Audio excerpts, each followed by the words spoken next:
Welcome everybody to InspireTalk Radio. We have got a very exciting guest with us tonight, Jack DELOSA, founder of the Entourage and author of 2 fantastic books.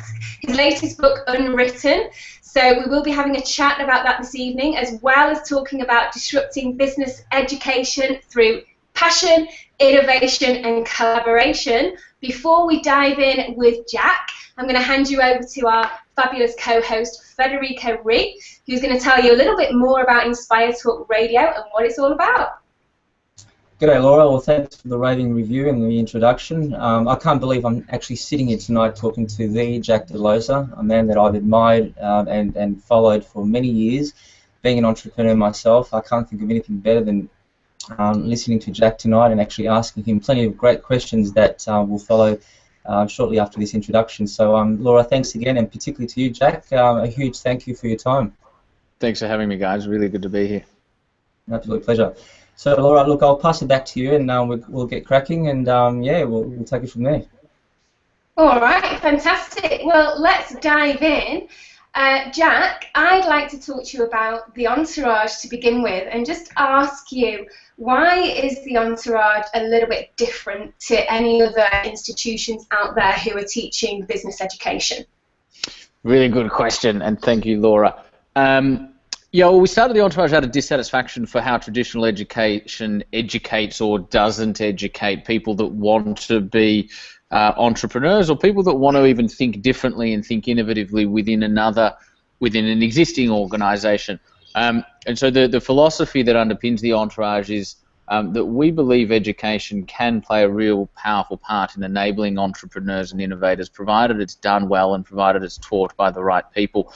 And so we use some of the best entrepreneurs in the world to educate everyone from sort of student stage through to I've got an idea stage, through to seed stage, right to the growth stage. And you know, I sort of sit on boards, and we even have people in our programs doing up to sort of $30 million revenue. So today we have an education suite that spans, you know, from one sort of end of the spectrum to the other. And you know, as you said, Laura, today we're Australia's largest. We've got a community of about 300,000 entrepreneurs and innovators within our community, and you know, really enjoying the journey. Yeah, and I've been part of it myself. I come down and do some public speaking workshops, and I have to say the community that you have there at the Entourage is fantastic. It really is, and you know, I've made some great friends and great connections within that. So it definitely is different in that sense. Reading your book, there's lots of amazing golden nuggets in there and insights. And one of the things that stood out for me and I wanted to ask you about is, can any business owner, do you think, become a leader like those of Richard Branson? You know, you mentioned Elon Musk quite a bit in the book as well. Do you think that that's possible?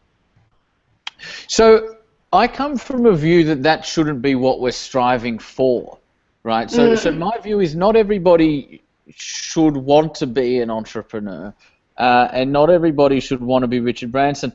You know, from my point of view, I think, you know, because I've researched everybody from, you know, I've spent a lot of my life researching people who have influenced history and influenced humanity in some way. So, you know, and that includes people from Michelangelo, who was a sculptor turned painter 500 years ago. He painted the roof of the Sistine Chapel. Albert Einstein, who rewrote physics a little bit over 100 years ago.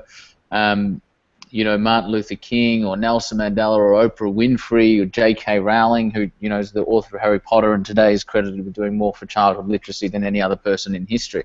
And so, I look at these people, and I go far beyond entrepreneurs, right? Like sculptor, painter, physicist, political activists, whoever, you know, artists, musicians, and the fundamental premise that I believe and that I've sort of identified in people who achieve great things and make, you know, larger than life contributions is that they've figured out who they are, and they've developed a life and a vocation and a career that aligns to that. And so I think one of the things with the sort of heightened romanticism around entrepreneurship is we can sort of tend to go, all pursuing one's dream means starting a business, and for a lot of people that might not be true intrinsically, like in terms of who they are by way of DNA.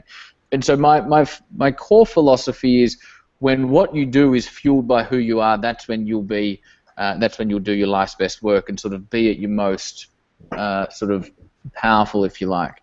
And so, if being a Richard Branson is intrinsically inherent in your DNA, and if it's something that you think would bring you joy, and if it's something that really excites you, then absolutely, I believe I believe anybody can really do anything. And I don't say that from a naive position. I say that from spending time with the Bransons of the world. I say that from spending time with the Mark Boruses of the world. They're just as human as the rest of us. They're just as flawed and beautifully human as all of us. So I do think it's possible, but I don't think it's necessarily a virtue we should be aspiring toward. Yeah, absolutely. I might just butt in here, Jack, and say, firstly, I've read your book, Unwritten, and as I've stated in one of my recent posts, it took me only 48 hours to actually get through that book. Normally it takes me 6 months, and the reason why it took me so long was because it was just packed with such wisdom and depth of experience and knowledge that you have as an entrepreneur. And on that subject of entrepreneurship, I guess, and that buzzword, one thing that you do mention or talk about quite often in the book is how entrepreneurship should mirror your life. Can you sort of elaborate a little bit more about what your definition is or philosophy is to mirroring your life as an entrepreneur? Yeah, well, and I kind of tried to start the book by broadening the definition of what it is to be an entrepreneur, to kind of say that I was adopting a definition of entrepreneurship of anybody that understands they're in control of their life and takes ownership of their future. And so entrepreneurship, in the sense of going out and starting your own business, obviously the barriers to entry to start your own business are lower today than they ever have been. So that's certainly one expression of entrepreneurship. Another expression might be becoming a painter. Another expression might be becoming, a great contributor within another organization. Another expression might be playing the guitar, right? There's an infinite number of expressions as to how you express yourself through your life and through your career. My view is that legacy cares not for scale, right? Like, my view is that we all leave a legacy. Every life changes the world in some small or large way. And it's only when we view our life or our path or our journey through the lens of a comparison with somebody else that I think we start to run into trouble. When you get rid of all of what I call the OPRs, other people's rules, other people's expectations, be they societal expectations or parental expectations or educational expectations or whatever, when you get rid of all of that and you just tap into, well, who am I, and what do I want, and what's important to me, and what contribution do I want to make? I think when you come from that place, that's when you're really well positioned. If you can create a life that aligns to that, create a career that aligns to that, which I believe anybody can. So I guess what you're saying in between the lines is being an entrepreneur or being entrepreneurial can have various definitions, but it's ultimately a definition of success, fulfillment, where one can achieve their own dream, I guess, which is very much a tone I do pick up in the book itself.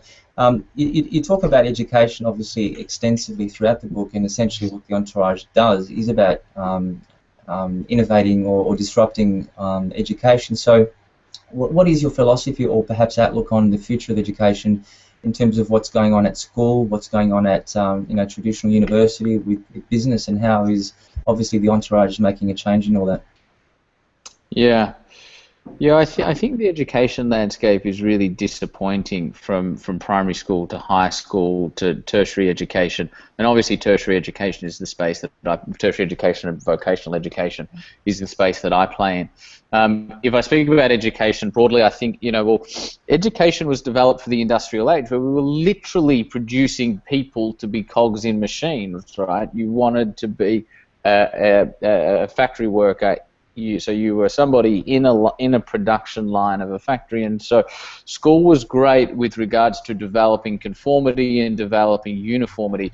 We're now in an age where individualism is what's required, and innovation is a much more powerful currency than uniformity.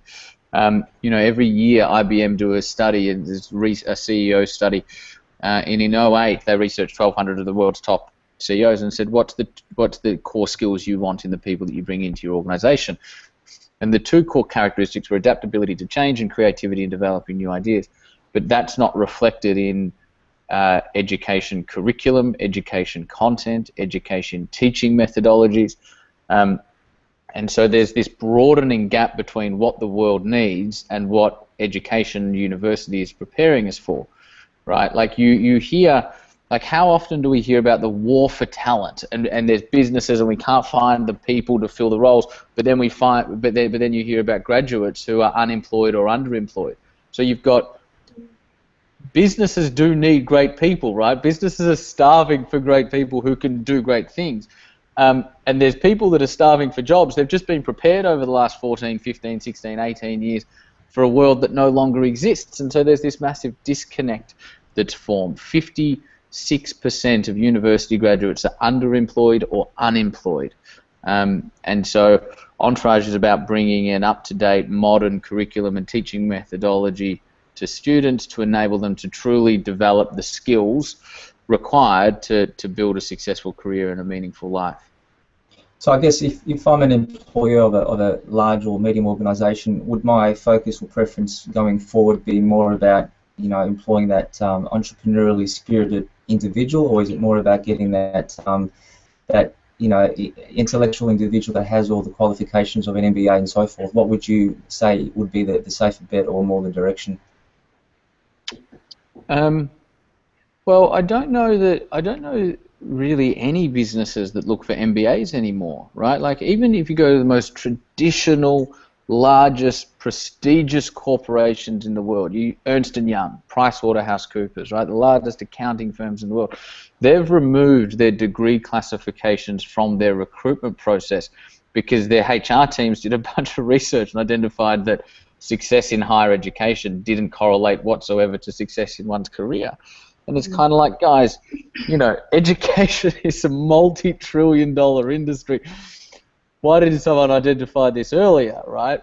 And so I think there's, you know, and by the way, tertiary education, particularly in MBAs, they're trying to evolve to a point where they are better educating people for today's business model. I just don't think they're there yet. So I do think that corporations and businesses, particularly SMEs, value to a far greater degree that, and I wouldn't even call it entrepreneurial thinking, I'd call it more creative thinking and innovative thinking in terms of the currency of those skill sets and those characteristics in today's world, and in the future it will only increase exponentially through the roof. Great insight, Jack. Thank you for that. Look, I'll pass it back to Laura, who's been very quiet and listening. To Laura. Thanks, Federico. Thanks, Fed. Awesome, thanks, Jack. Well, I want to bring cool. I like going between you two. This is like a multi-dimensional interview right now. It's awesome. Yeah, that's the plan. I want to bring it back to the dreamers and ask you about, you know, when you began the Entourage, it must have started as a vision, a dream that you wanted to achieve, and you've done it. How important is it for people to dream, do you think, and how important is it to leave a legacy behind, whether that is, like you said before, large or small? Yeah. Well, I think it also, you know, without sounding too woo-woo, what I'm about to say is actually factually true, and that is that every single thing starts with a dream. If we look around us, there's not one thing you can point to that is around you now that is human-made that wasn't first an idea or a dream in somebody's mind or placed somewhere in somebody's heart. Right? There's nothing that exists that didn't first exist as a dream. If there's sort of one common characteristic between, I think, people that do achieve great things and contribute great things, it's what I call independence of thought, right? Which is the ability to dream of things that never were, the ability to envisage a better future that today doesn't exist, and the independence of thought to kind of map out a bit of a roadmap in terms of how we can create that future that doesn't yet exist. And the other thing with independence of thought is that so often as dreamers, whatever we're dreaming or thinking, if we're speaking of progress, can you snap? If we're thinking of progress, or if we're speaking of progress, if we're speaking of innovation, then we're speaking of change.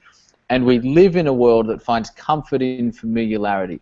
We live in a world where culturally, this probably isn't true on an individual basis, but for whatever reason it becomes true at a cultural level, which is people are threatened by change, and people effectively a lot of the time want things to stay the same. And so if you're somebody that's a pioneer and talking of progress and therefore talking of change, you'll face resistance, right? And just by virtue of talking about a different future, you will be going against popular opinion. You'll be challenging conventional wisdom, and therefore you'll face a lot of resistance from just about everybody along the way.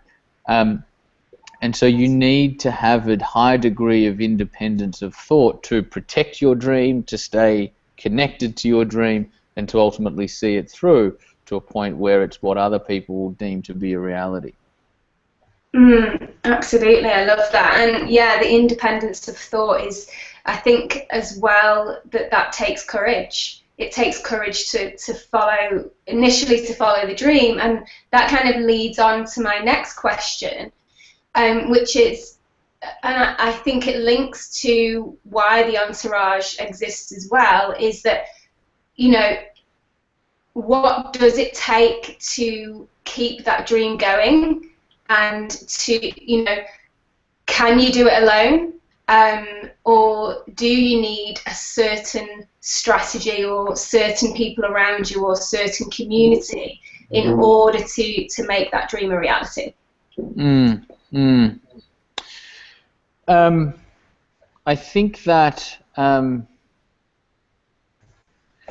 in order to answer the first question, in order to keep your dream alive, I think you need to truly believe in it, right? Like, there needs to be a high degree of belief in the future that you're trying to create, or in the business or the product or the service or the societal change or the painting or the song, whatever it is you're trying to create. You need to have a huge belief that it's going to be great. And that obviously needs to be underpinned by a belief that you are the person and you are capable of seeing it through to completion. I think that having community and people around that can support and lift you higher and encourage you and pull you up when you're down and push you higher when you're up is so incredibly important, and makes the journey more enjoyable. However, I think true pioneers probably see it through anyway, right? Because all they need is that internal vision and that internal sort of frame of reference and drive, and that's enough, because that's the most powerful force anyway. You know, I reckon our most powerful force is the intuition and our inner voice and the inner capacities that we all have. So I think community is great, can add to it, can particularly make it more enjoyable. However, in the absence of community, I think we still need to find the emotional fortitude to continue. Yeah, absolutely. And just that thing that you said about the pioneer's going to go ahead and do it anyway. And in the book you mentioned Oprah, and she says, you know, all of the decisions that have led her to the most abundant and prosperous opportunities is where she followed her intuition, and the ones that didn't were the ones where she didn't listen. So I think it comes back around to that as well, is trusting yourself. And this is the thing, right? This is the thing. And guys, if my answers are too long, just tell me to shut up. I'm more than happy for you to tell me to shut up. No, we're all good. We're all good. Rose's laughing at that because she knows that it happens regularly during my interviews. But there's two things to what you just said, Laura. It's absolutely beautiful. Firstly, any great person, be it any of the people I mentioned, Michelangelo, Jobs, Oprah, Einstein, Dr. King, whoever, they all say the same thing, and that is the most powerful, reliable leadership you will ever find is your inner voice, right? Some call it intuition, some call it gut, some call it heart, some call it instinct, some call it the universe, some call it God, some call it, I call it your higher self. But it's that inner sense, it's that inner knowing, it's that inner urge, or it's that joy that pulls you in a particular direction, or a curiosity to look under that stone, or, you know, it's that inner human stuff And it's almost, what's really unfortunate is in today's world, you say that and people go, he's a bit woo-woo, or you don't have your feet on the ground, or whatever. But like, you look at the people that tangibly have achieved the most in human history, they all point to that as the most reliable and powerful form of leadership. So why don't people hear it? I don't know. But that's really important, right? Following your own intuition, following your own inner voice is paramount. Second to that, quickly, traditional education trains us out of that. Traditional education and culture really trains us. Sit down, don't talk to the person next to you, don't look at what they're doing. Somebody else, a person at the front of the room, has the answers that you require. Then we'll hand out a test, you'll write down, you'll try and regurgitate the answers that you've heard, and we'll tell you whether you're right or wrong. Well, life is the opposite to that. You are the only person, I believe, that has the answers in terms of navigating your life. It's just that we're trained out of listening to our own intuition. Jack, this is awesome stuff, and if I could just butt in and say, well, so far you're really sharing some really great golden nuggets. In fact, I'm busily writing some notes, which I'll share with everyone else before we finish up, and I'm calling it the recipe for success. And I'm a bit like a moth to the flame, just sitting here mesmerised by what you're saying, and it's excellent. So good stuff so far. Thanks, man. Just for the listeners, we're here talking to Jack DELOSA, the founder of the Entourage, and also co-host Laura Huxley and myself, Federico Ree. And we're exploring basically why Jack founded the Entourage, and also why he recently wrote the book Unwritten. And one question I have for you, Jack, and I've also got to confess that I myself was born in Rome, and when I came across the section where you mentioned the Sistine Chapel in Rome, and essentially it was that monumental, perhaps architectural feature that inspired you to actually write Unwritten. I guess I want to know why that was such a catalyst to thinking, and how was that instrumental in writing that book? Such a good question, Fed. Thank you. So the inspiration for Unwritten, which is the book that you're mentioning, came when I was standing in the Sistine Chapel in Rome, and I was looking up at the ceiling of the Sistine Chapel, which Michelangelo painted in the early 1500s, and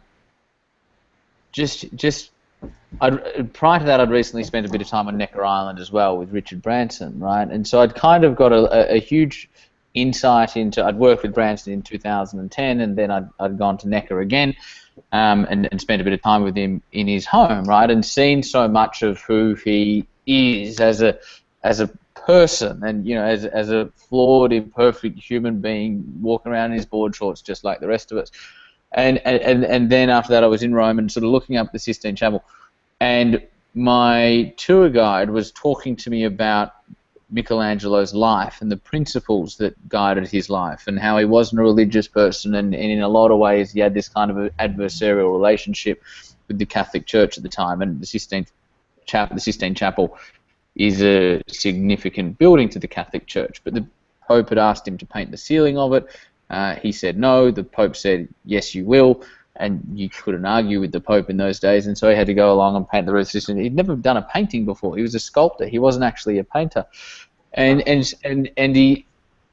what he did on the roof of the Sistine Chapel is he embedded hidden symbolism to communicate his views, which were a little bit kind of anti-religion, if you like, but they were communicating his spiritual views. He painted God and the angels around God in one of the tiles called the creation of Adam, and Adam's kind of reaching out and God's kind of reaching down. They're almost touching, which symbolizes the fact that man longs to touch God, although may never actually touch God while man rests in the physical form.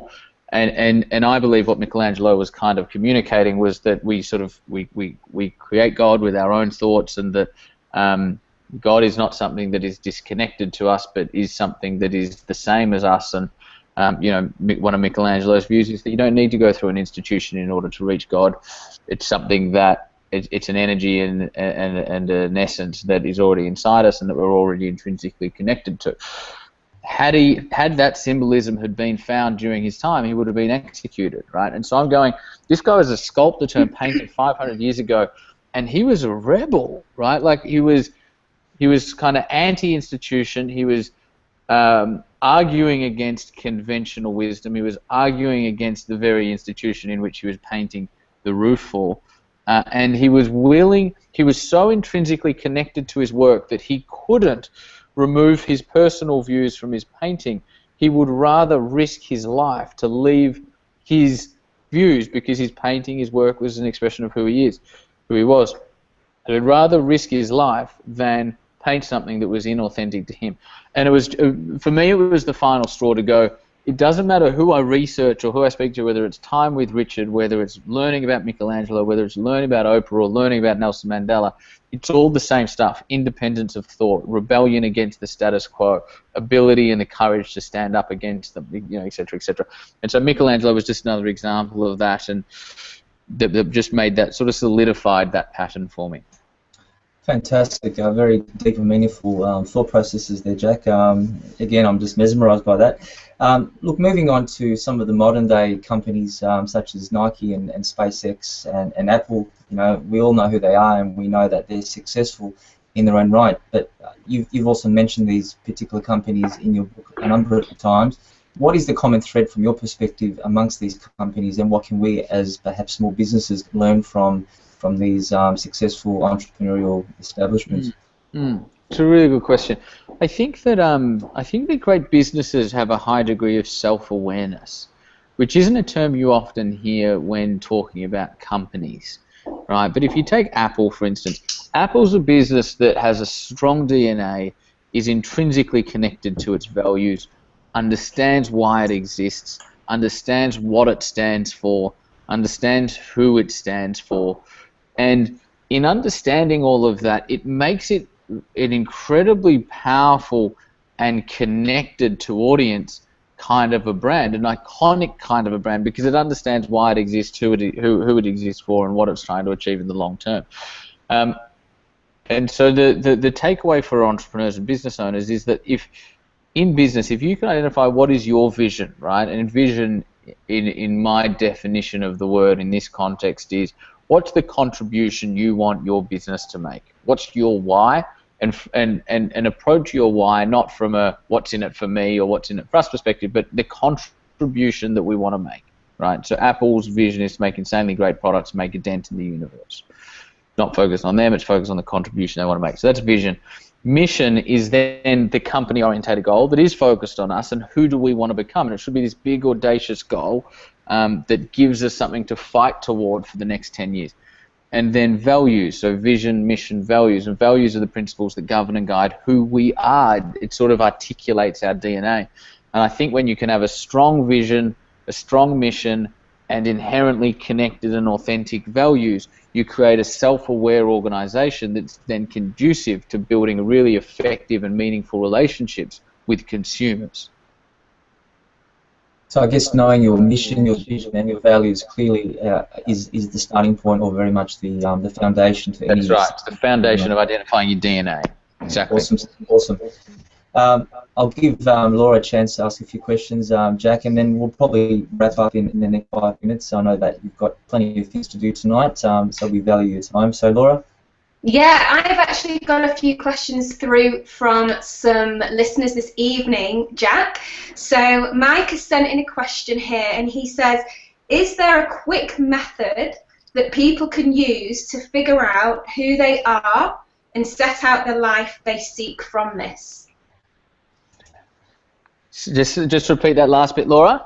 Okay, so is there a quick method that people can use to figure out who they are and set out the life they seek from Is that Mike?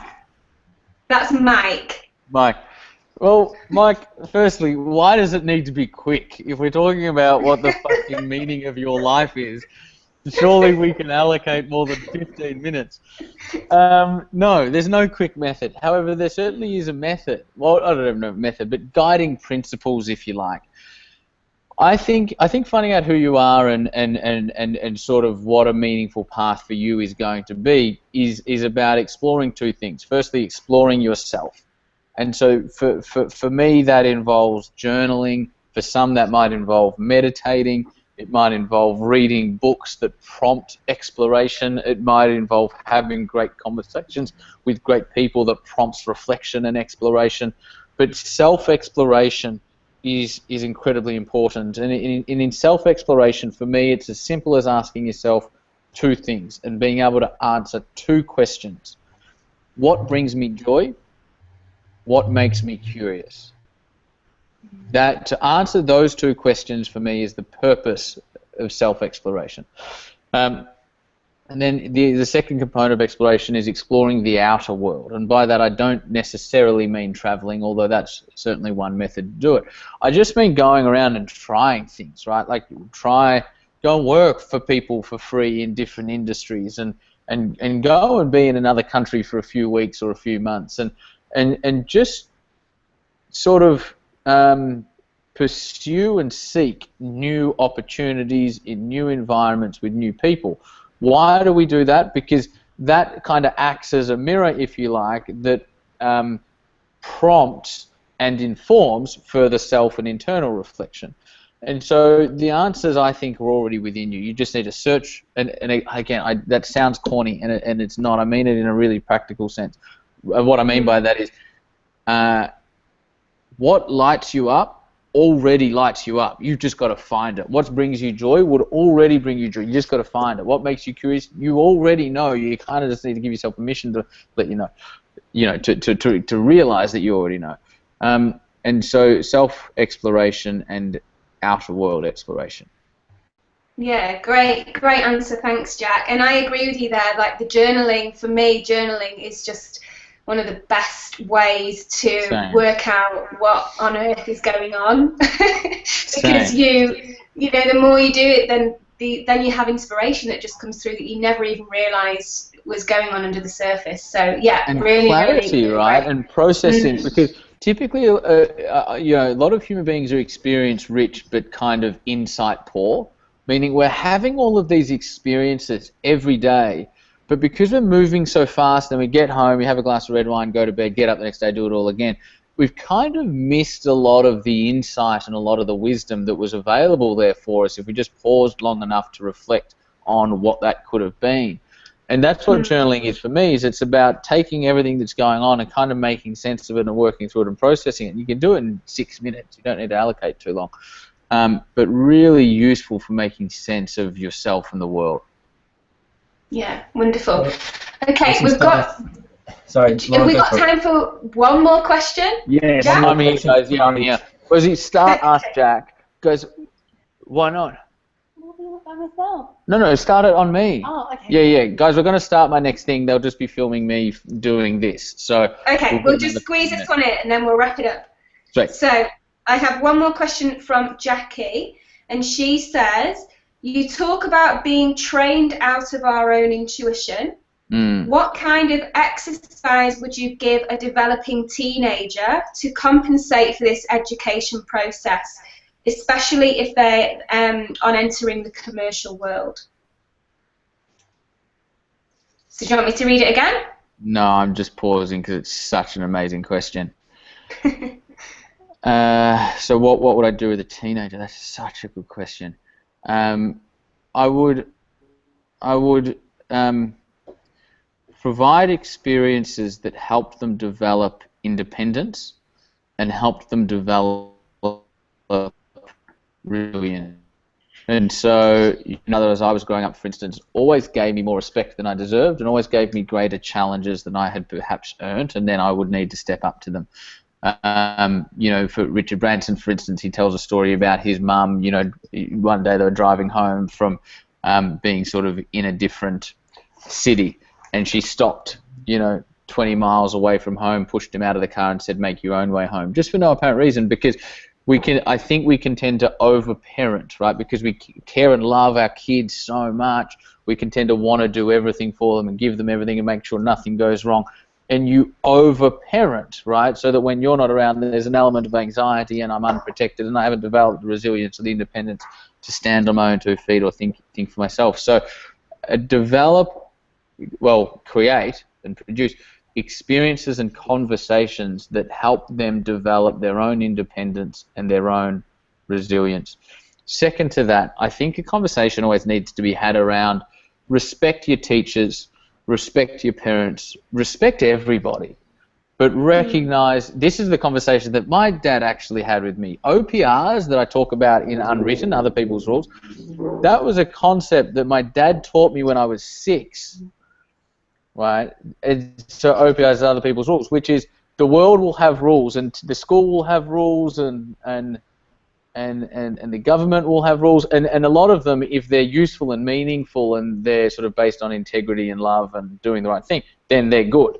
But if they're just other people's expectations, like you should go to university and you should do this and you should do that, then you kind of just check in with yourself and go, is that rule true for me or is it not?